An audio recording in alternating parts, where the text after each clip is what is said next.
favorite interview questions from a 25-year HR pro. That's next on RecTech.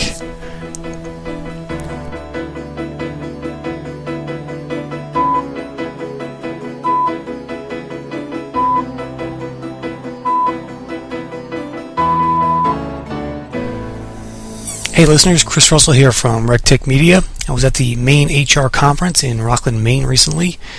Heard Mike Brown from a construction company give his talk on his favorite interview questions. Thought it was great. Recorded the audio and is here for you today. Oh, there you are. When a person tells stories, you learn more about them than any other thing you can do.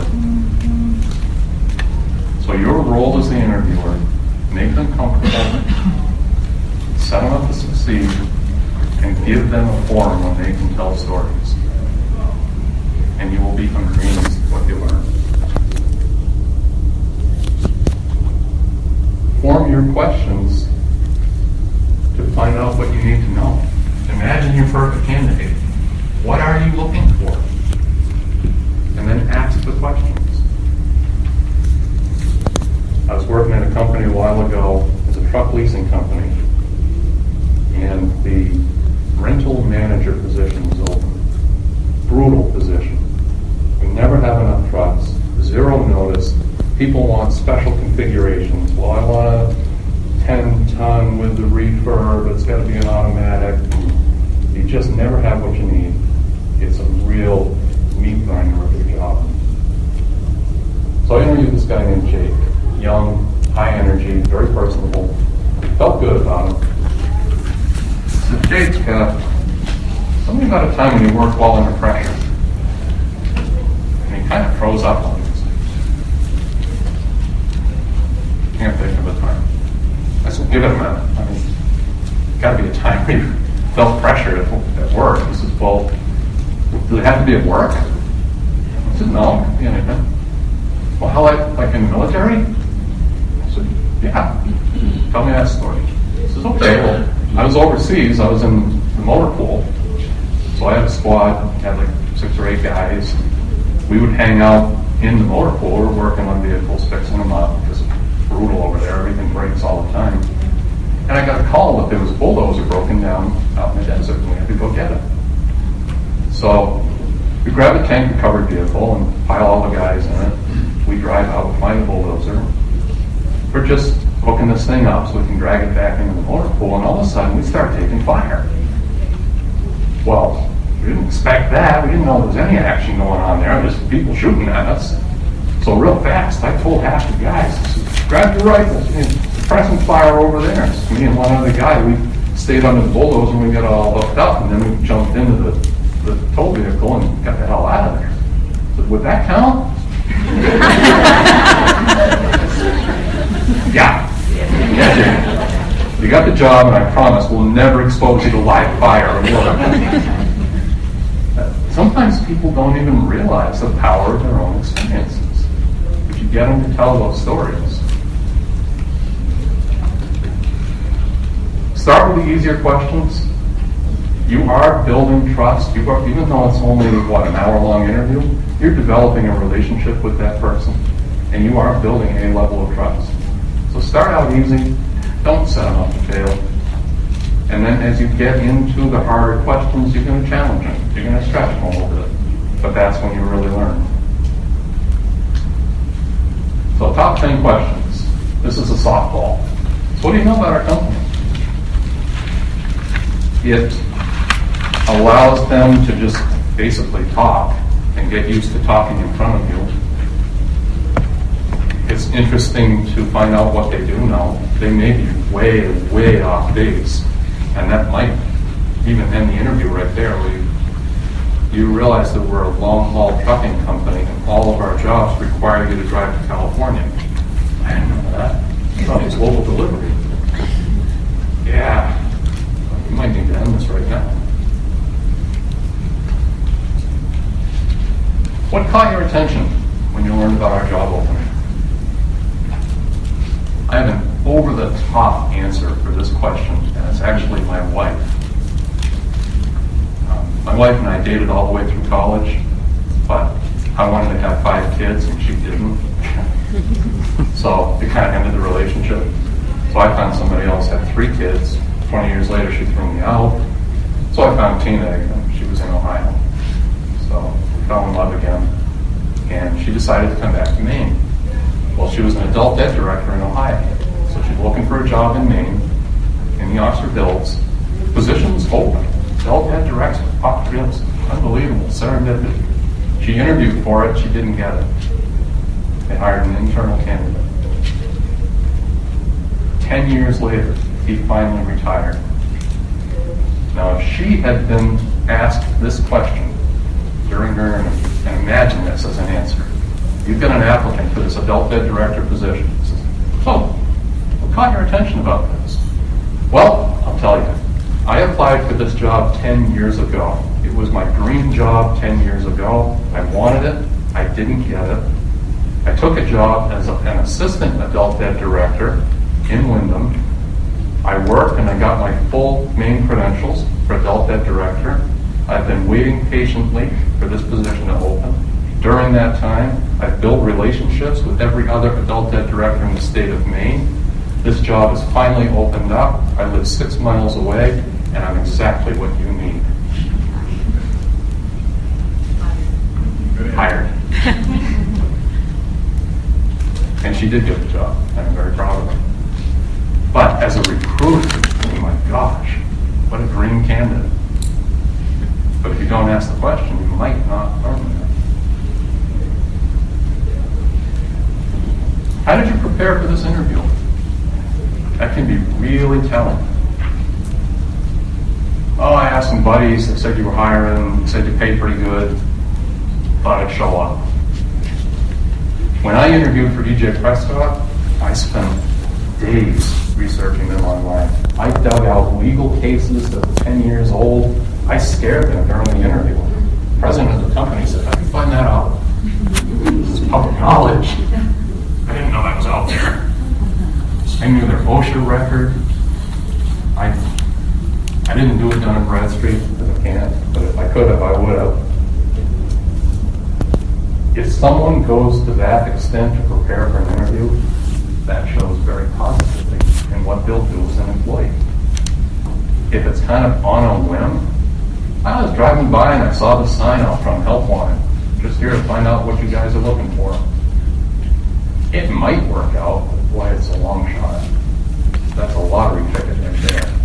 It's just random chance that you'll find the right person.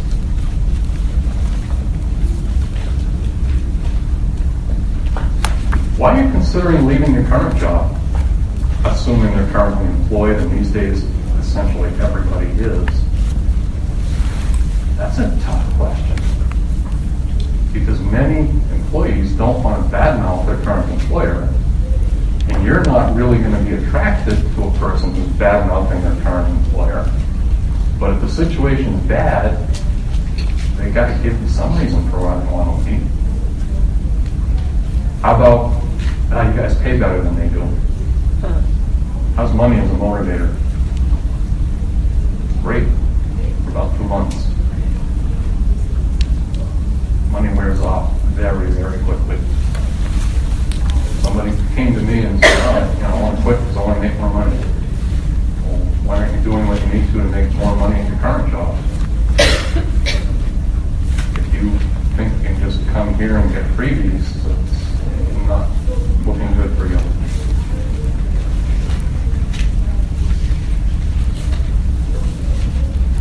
How does this fit with your career plans?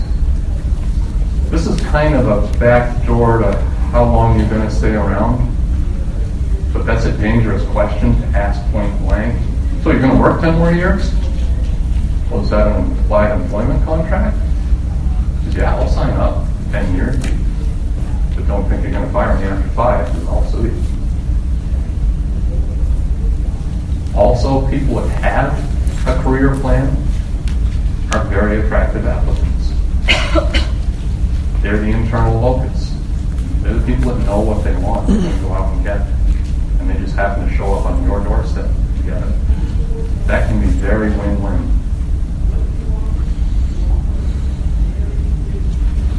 Number 5, tell me about an accomplishment that your team achieved, and what part did you play in it? Working as teams, I'm not even going to say it's a trend, because it's way more than a trend. It's how we get things done. But how is that person going to fit in with your team? People are comfortable doing different roles. They may be the behind the scenes, the type C. They make the decisions, but then I execute the decisions. I make it happen. That may be just what you're looking for. Or they may be I'm the leader, I tell people what to do, and then I expect them to do it. That may be what you're looking for.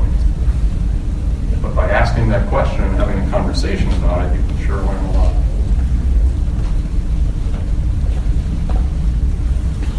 Tell me about a time when you felt stressed at work, and a story about change. It shows how effective that question can be. We all have stress at work. Give me an example of outstanding customer service that you provided.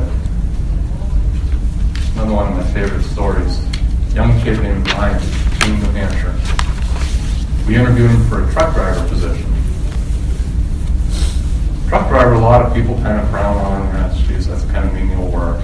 Well, in our business, delivering construction products, for many of our customers, the truck driver is the face of the company. It's the only person they see. So I asked this young kid, and he was quite young. He had worked for a family landscaping business. He never really had a real job. This is Ryan. Tell me about an example of outstanding customer service. He kind of chuckled. He says, oh, I know how to answer that. So last winter, I was plowing. I had a 1-ton with a big plow on it. And I'm plowing this guy's yard, and he had just paved one portion of the yard. Like right before it started snowing within a couple of weeks. And I knew that he'd saved up for that. He really wanted it to be nice. It was important that it not get beat up. Well, as I'm plowing, as I'm coming on to that newly paved area, the drive shaft let go in the truck. And not only did it let go, but it whipped around, came up into the transmission pan and split the training pan open. So I immediately get out. This was a huge crash. Oh my God, what happened? And it's just peeing transmission fluid all over this guy's new hot rod. Wow. The truck wouldn't move. No, the truck couldn't move. There's no drive shaft. So what did you do? I got out and pushed it. And you pushed a 1-ton with a plow? Hey, it had to be done. I wasn't going to ruin the guy's hot top. You'd kill me. Okay, I'm impressed. That's customer service. That's the kind of thing that is very, very hard to train into people, but when you find it, you know you've got it. We hired him, and he's doing a fantastic job.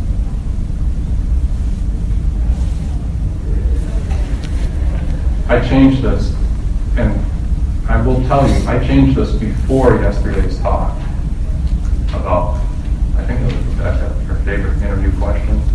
It's at the end of the day, tell me about a time when yes. So tell me about a day at work that ended with you thinking to yourself, that was fun. Take a minute and think to yourselves, how would you answer that question? How often do you have those days where at the end of the day, when you're getting into your vehicle to go home at night, you think to yourself, that was fun. I can honestly say that 2 to 3 days a week, I can say that to myself. Sometimes it wasn't fun, but sometimes it was really important. A week ago Monday, actually started Sunday, I had to fly out of Portland. I flew into Louisville, Kentucky, drove up to Jeffersonville, Indiana, where we have a small operation, fired the division manager and the chief estimator. It was a real crappy day. But I was very, very happy is not the right word. It was important to me that I do it because there was nobody in the Midwest that could do that with a level of respect that it deserved. So even though I wasn't happy, it was important to me. And at the end of that day, I felt good about what I had done and how I had done it. And just so you know, it was not a shock to these people. They've been counseled repeatedly. They knew it was coming. They just didn't know exactly when. But people should have fun at work. What does that have to do with interviewing people? You're the ones putting the people in the position. You find the right person, they're going to have fun. You put the wrong person in there, they're not going to have fun, they're not going to last. I interviewed an accountant 2 months ago, and I asked her this question. I have fun at work as an accountant, really? And she said, actually, I just pulled something together that at the end of the day, I literally did. I went, yes. I said, tell me the story. She worked for a construction supply company, lumber supply, and one of their accounts had gotten totally out of control. People had been approving invoices that weren't paid, and things were back ordered and returns, and it was just absolute chaos. I'm not an accountant, so I don't even know what I'm saying here, but everything had been posted, and there was no way to recover it. And she was given the job. Make sense out of this account. Either we owe them $50,000 or they owe us $100,000. We don't know, but they're asking, and we got to figure it out. So she says, I actually called our software vendor and said, I need to unpost a year's worth of transactions for a specific customer. And then I'm going to go through one by one, verify with a paper backup exactly what happened, and sort this mess out. And the software vendor told her how to do it. They actually had to upload a special module to allow it to happen. She undid a year's worth of history, took her 2 weeks, put it all back together, figured out exactly, and they ended up owing the customer a little bit of money. But she said, the end of that last day, when I got it all figured out, and I handed my boss one piece of paper, and I said, that is the number, and it's right, and I know it's right. I just literally went, yes. We hired her. If somebody can find the joy in doing that and be willing to spend 2 weeks doing it, that's the person we want. You ready for the number one question? The key to success, the secret, the Holy Grail is up to you.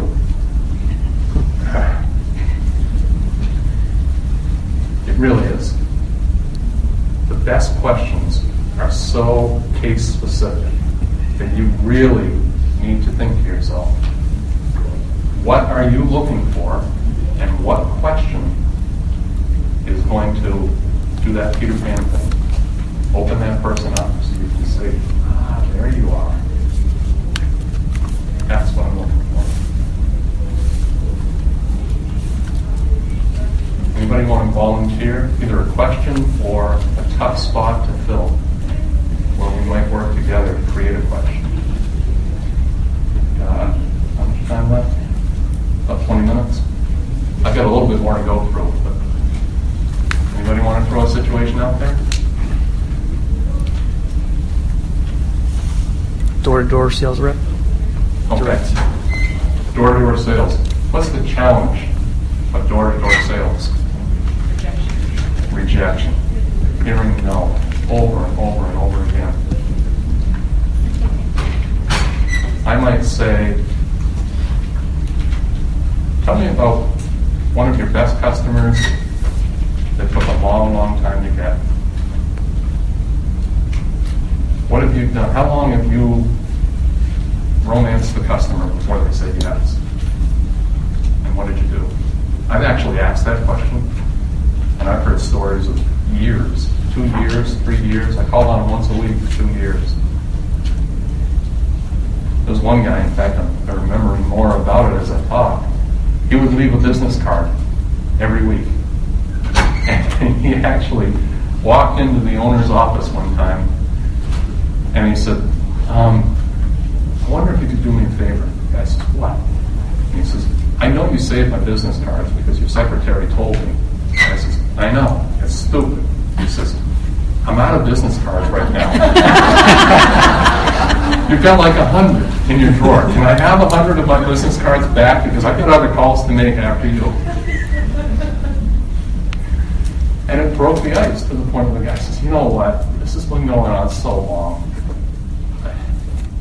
What can you sell me? I'm going to buy something from you today. What do you want to sell me? Again, you break the person open, you see inside. Anybody else?